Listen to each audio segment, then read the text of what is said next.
这个 LED 灯好的还是坏的？那坏了之后，我们如何去检测是哪里损坏了？今天把这个方法呢给大家来说一下。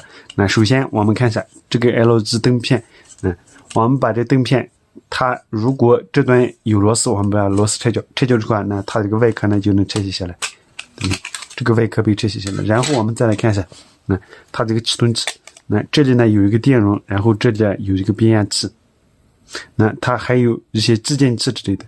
还有很多电阻、开关电源之类的。一般它这个启动器呢不会损坏。损坏概率最大的就是它上面的这个灯珠。如果有这个灯珠损坏了，导致整个 LED 灯呢它就会不发亮。现在有这么多的灯珠，我们怎么样去判断是哪个灯珠损坏了？怎么样去检查？我们用肉眼根本检查不出来。灯珠发黑，说明我们的灯珠呢它就损坏了。但是我们用肉眼去看的时候呢，这些灯珠都没有发黑，不知道是哪个损坏了。别着急，我来给大家呢分享一个好方法。我们只需要用这个手机充电器就能把它呢分辨出来。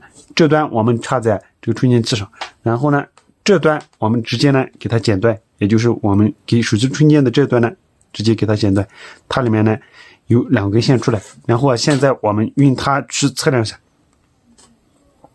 我们在正负极呢，它的正负极这样去测量一下，看它能不能发亮。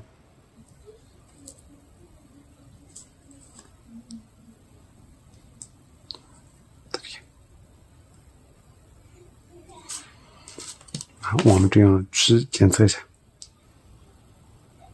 大家看这个灯珠呢，它就是不发亮。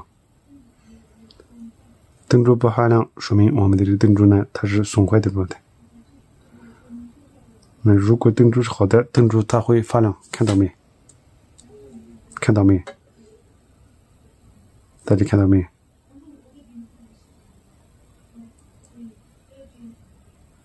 灯珠是发亮的。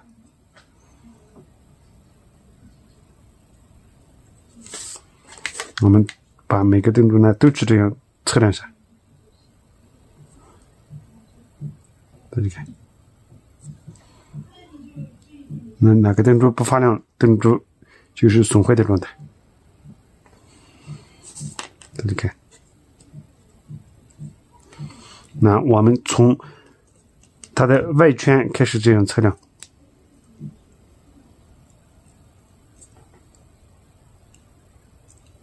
大家看，发亮的灯珠它是最好的，不发亮的灯珠呢，我们给它呢做个标志，然后把这灯珠给它更换就可以。